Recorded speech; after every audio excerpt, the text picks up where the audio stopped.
Hey guys, Kyle the Death Knight of Anime here, bringing you my last review, at least for the season, of the Promised Neverland Season 1, Episode 12, because it's been pretty much confirmed that we are going to get a Season 2 in 2020 next year, so yeah, we can look forward to that. But with this being the last episode of Season 1, and like I said, a confirmed Season 2 on the way next year, I thought I'd start this review off by giving you guys just an overall thoughts on Season 1's adaptation.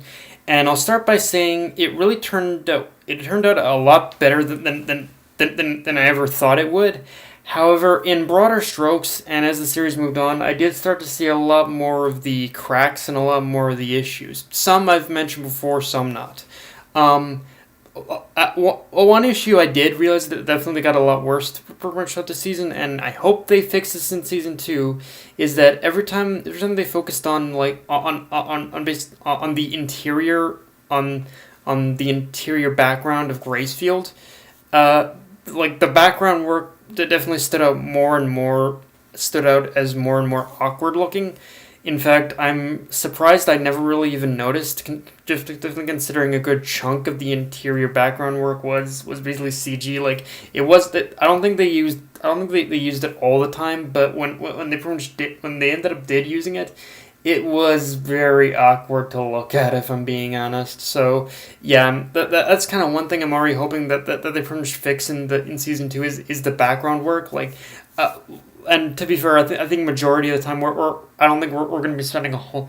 If my knowledge of the manga is correct, I don't think we're going to be spending a whole lot of time in even indoors with season 2. But yeah, I hope that they fixed a lot of the background work when it comes to being like inside someplace, and even just kind of getting getting a little more creative with the angles in the interior of a place too, with the interior of with the interior background work too.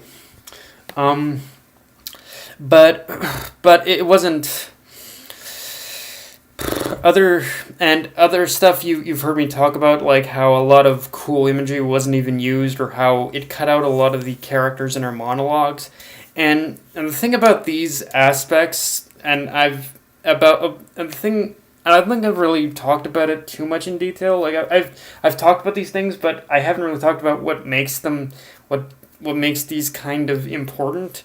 Is that I know, and what makes these particular aspects important, and is that with these particular things pretty much being toned down, is that if you've read the manga like I have, you'll know that the inner monologue and the and the imagery are things that definitely give the series its own unique identity, but by taking them out, and by taking these two particular aspects out, at least majority of the time, it kind of limits the anime a lot more. The inner monologue especially is its own tightrope, because as I said before, at least a good, I'd say around pretty much 75% of the time,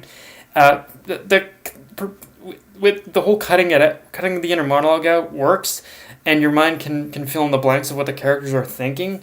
But that last 25% is definitely the last 25% that pretty much doesn't work is still a major issue on the story itself, because there are a lot of times where the inner monologue it does help drive the story forward.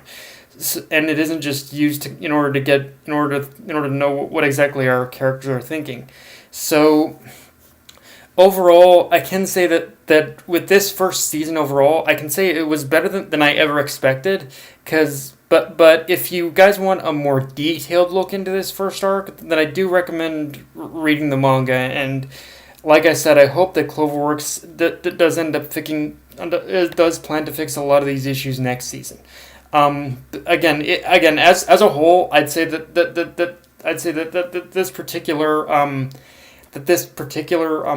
this particular season, it was again one of those ones where they pretty much made where they made every single one of these 12 episodes work, and I like how at the very least I got to give studios credit for making these 12 episode anime definitely work a lot better we're just trying to rush the story like Tokyo Ghoul did. So I gotta give it props for that. Now with that said, I like how. Now with that said, one thing I really liked about this episode is how it finally addressed the big issue with Emma Prentice wanting everyone to escape, and the way. And the way they addressed it, with the younger kids accepting the fact that it's just not logical for pretty much everyone to escape, makes me realize just how perfectly that was handled, and how and how much was building up to that conclusion. Because by all the younger children pretty much willingly choosing to stay behind, it forced Emma to actually pretty much face the truth that she's honestly been kind of denying throughout pretty much this whole season, which is that in order to truly survive, you can't save everyone, or at least not all at once. You need to take it one step at a time. And I love Gilda's little argument in favor of this about the other plants because it really kind of reinforces almost that, yeah, if you pretty much have plans in order to save everyone, then it's going to be impossible in order to save everyone right now. You definitely need to take it one step at a time, and you need to make sure that you have a plan in order to accomplish that. Like and it does take into the fact that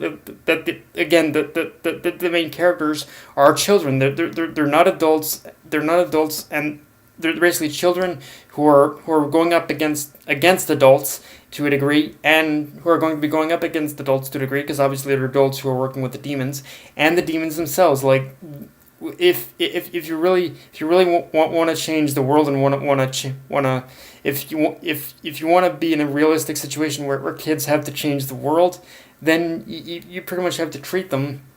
Then you pretty much have to treat them like kids and say that, yeah, the kids have their limitations of what they can do, but it is still doable in a group. And yeah, I just really like that. And also props to Phil for being observant, and for being observant enough in order to recognize all this. And this just puts into perspective how much the main cast, I feel, actually kind of underestimate a lot of the younger children's ability to assess the situation and understand what needs to be done too. So there's that. Props to that too.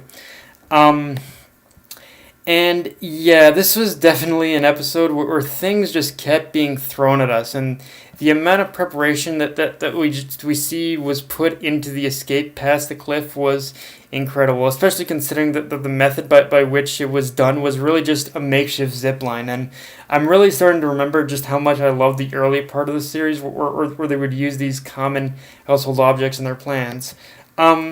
I could be wrong. I'd have to go back and watch the episode, but one thing I did notice is that I think they cut out this. I think that they either limited the shot or they cut it out completely of this basically yard, of this big like prison style yard almost, of all these demons. I don't know. I'd have to go back and watch it, but I think they might have cut out that scene a little bit, which was a really epic scene of just how much of an influence the demons have. But yeah, I think they limited that a little bit or something. I don't know.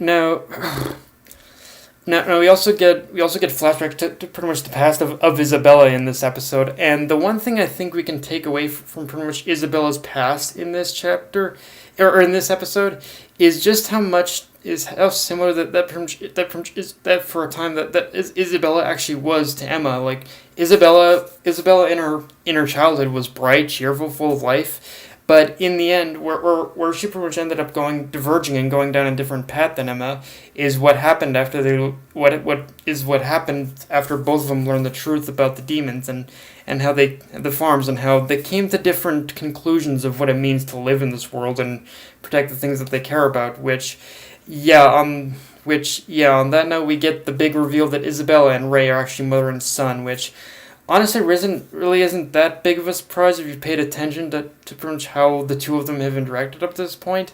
But between Isabella's flashback and this reveal, it really puts a lot of what she's done up to this point into full perspective, despite how cruel it may have seemed. Um, I also realized that even